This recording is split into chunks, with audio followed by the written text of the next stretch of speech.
Hi, welcome back to Wine Mastery. We are going to taste one of those classical French wines, a Côtes du Rhône. In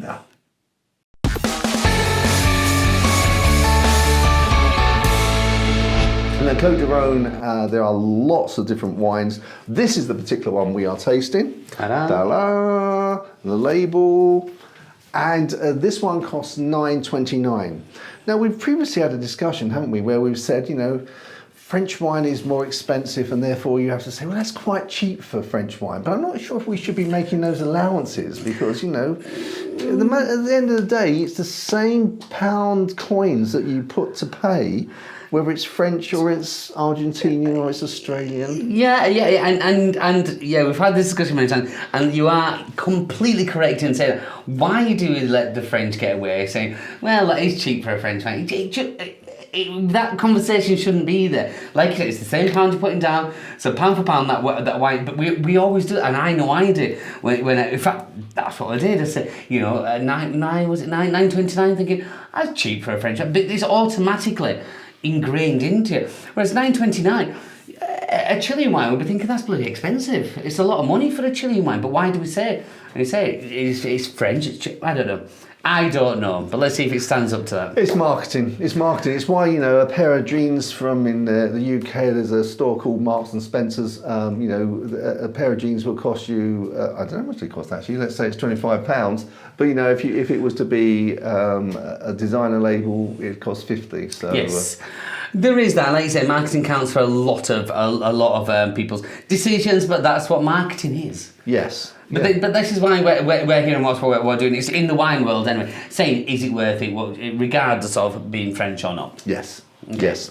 Okay, and just to say, before we get too far, is that at the end of this, we will be answering a question about wine from Andrew Casey. So that'll be at the end of this video. Mm-hmm. So, okay, so we've told you the price. Yep. So you know, let it ding up there. I don't want the effects man to lose his job because we've done it out of sequence. So let's have a look at the colour. Let's do that, John. Cue sliding colour. See, yeah, okay. He's got a nice ruby colour about it. So yeah, I can. It's a French colour. Yeah. If you know what I mean. Yes, yeah, I do know what you mean. Like, for some reason, you brown, can look a bit of tawniness to it, yeah. Okay, let's get straight on to dull nose. Onto the nose. It doesn't smell very French. No. That's a good, you're right. Yeah. There's always normally there is like a French There's some theme. kind of hue there, isn't there? But no, we're getting away with it. I think there's very blackberry, but blackberry. It does remind me, but not just the blackberry, but the bush around the blackberry as well. That kind. Sometimes you got to be very wary what you say in front of you. But yeah, the bushiness that go, not just the blackberry, but the whole kind of woodiness almost that comes around there. Yeah. But like vegetation. Yes, yeah. But there's not much you know, when you're picking them, and you can smell the rest of it, you're trampling over those. Yeah. But there's not much more there, but that's fine. That's good enough for me. Just thinking of bush and wood. That's just. It's a different channel, that channel. This is wine master of this one. Okay. Right. Okay. So we're going to go on the taste. Okay, let's have a go on the taste.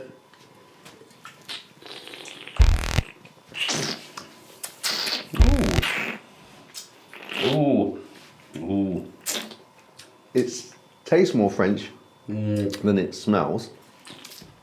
It's quite peppery at the end. Okay. Now, I recall the tannins kick in quite a lot, don't they, at the end? Yes, definitely, yes. Massively. They always, yeah. But that's quite common, I think, with Côtes du Rhône. And I always think the Côtes du Rhône is like, you know, sort of steak wine. I remember going for a meal with some pals, David, Philip and Steve. Hi, guys, if you're watching. And they basically sort of had very steaky dishes. And I thought, Côtes du Rhône, because the tannins will be, you know, offset by the steak. And none of them liked it. They thought, oh, don't like. You know, I was, my reputation slumped. Well, I see what you're aiming for, because the steak would get rid of the tannin, but it's whether that had enough flavour to take on the steak after the tannins go. Yeah. Because it is quite. It's not what you call in your face with that blackberry kind of flavour. It's nice. It's there. It's like almost moving towards jammy, but not quite achieving it. It's like this could get there, but then the tannins really come and undercut it, say no, you're having no more. And that's the only thing that's disappointing me about that one. Is that, you're thinking it's going to go somewhere, then it stops, and then waiting for that something to come back, and it's just like, no, you're not having it. And I don't. You know what, John? I'm going to bring this back now to what you said at the beginning of the because I've been very forgiving of French wines and the prices, and you know what? If we were to judge this under a different price bracket. And also a different name. If it wasn't Côtes du Rhône, it was just a named wine. I think we'd be much more, I won't say harsh, but we're much critical. More, yes, yeah, because that is, you used the word before, but that is definitely, for me, a very one-dimensional. That's just, it's got a little bit, gives you no else. Yeah. And stops you. I think the problem with Côtes du Rhône, I do keep buying Côtes du Rhône because sometimes you get a Côtes du Rhône and it is absolutely delicious. But it's all like almost 1 in 10 that I find that I really enjoy. But I do enjoy them so much that I try and find another one, if you know what I mean. It's a consistency thing there, isn't it? Like sometimes you can, I can't be, if I took that home and spent a tenner on that, which for all intents and purposes, it was 71 pence off. Yeah. I need to know that immediately. Well, I'm surprised you did. I had to check before I said it. I need to jump in and mean to. Oh, it's 71 pence. Here's the receipt. So 7.1%. Excuse me, that's exactly what it is. But yeah, so that for me is kind of meh. I definitely would not be spending another £10 on. No, I wouldn't. I mean, I've tasted much better Côtes du Rhônes. And again, it's just coming back to this one, the 929. We've tasted a lot better wines. Multiple. I mean, I've said in terms of Côtes du Rhônes, this is probably middle of the road in terms of those that I've tasted. It's middle of the road. It's not for a Côtes du Rhône. It's not bad. It's not good. Yeah. 9.29 though. You deserve more. You deserve. Thank you. No. Yeah, well, we all do, don't we? Yeah. For that, what is it? It makes you think that I'm definitely gonna always move on to pairing. I'm definitely going to need something to eat. I wouldn't want to just drink this on its own.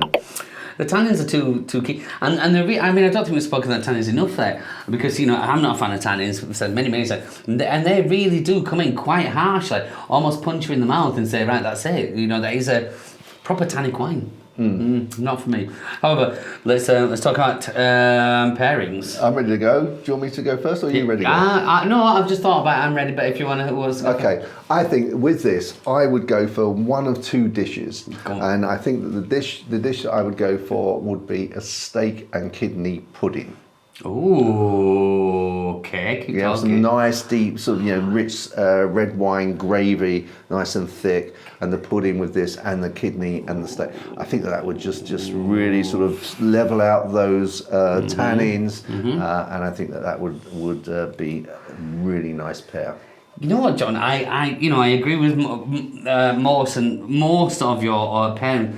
But I think that particular one that you've just said there would stand out for me. Yeah. I think the steak and what you've just said, the steak and kidney, because I was thinking about it, as you're saying, and I was thinking about how that would go with that. And then, once the tannins have taken away from it, it's not an overly big wine, but I think that, like just that juiciness then would then lend itself nicely. Yeah. Well done. I mean, the other one I was thinking, I said too, the other one I was thinking was steak and kidney pie, but I think that the pudding would be better because I think the pie would be just a little bit too buttery with it, and so I think the pudding would actually just complement it better. You've really thought about this, John, and I like that, yes. I totally agree.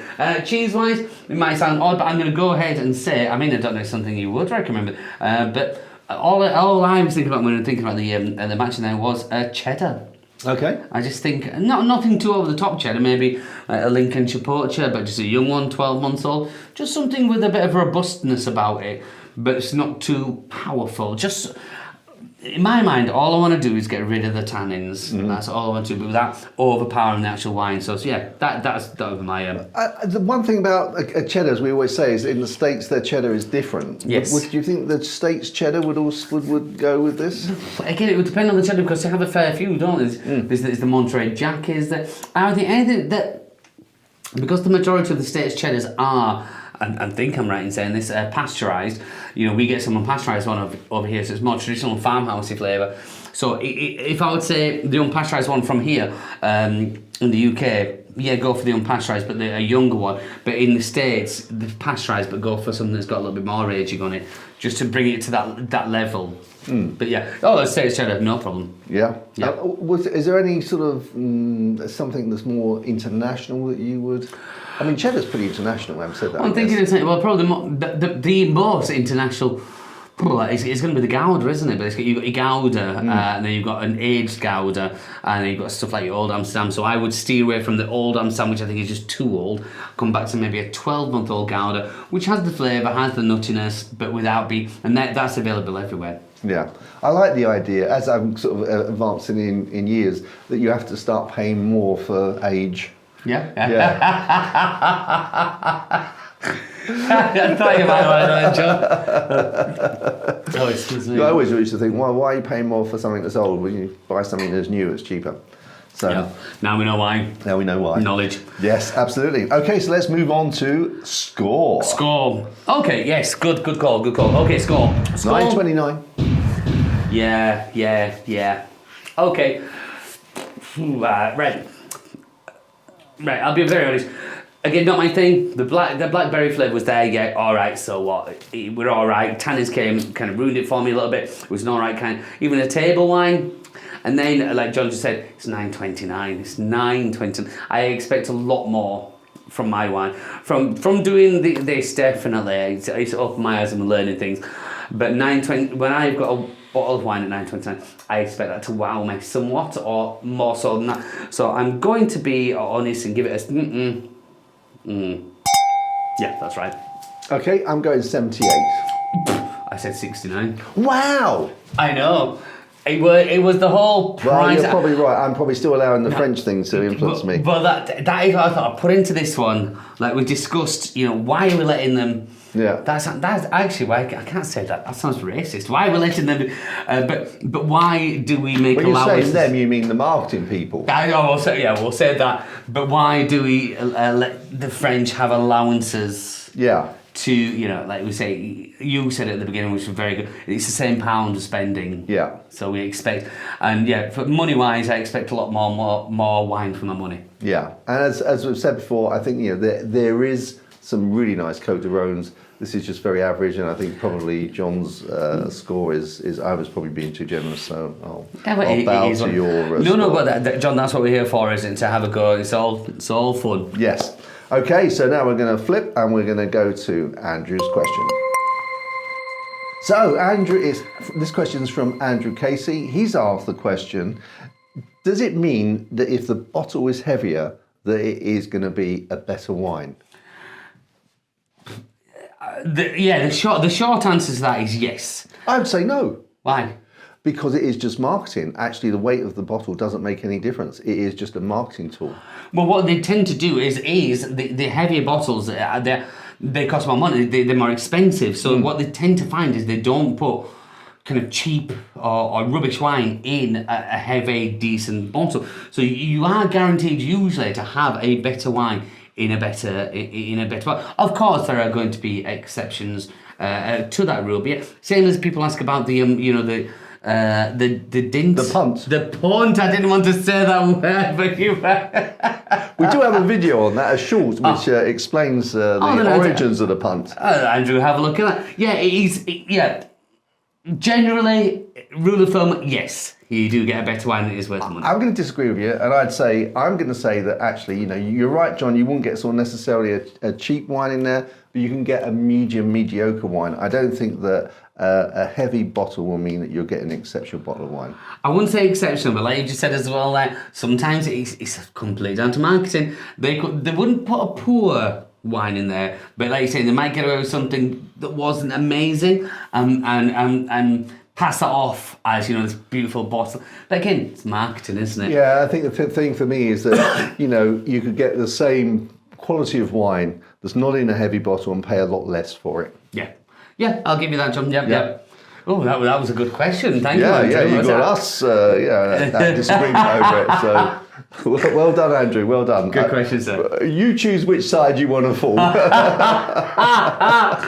He's going to try loads of wine. Yeah, do it. Try it. Okay, guys. Well, if you get the opportunity, drop us a line if you have a question about wine, and maybe we can have a disagreement again. It's a discussion, not a disagreement. I know. And obviously, if you like it, give us a thumbs up. Don't forget to subscribe and ding-a-ling-a-ling, and to make sure you get every video that we post, which is normally at 9 o'clock on a Saturday at English UK time. Sorry, not English, UK time.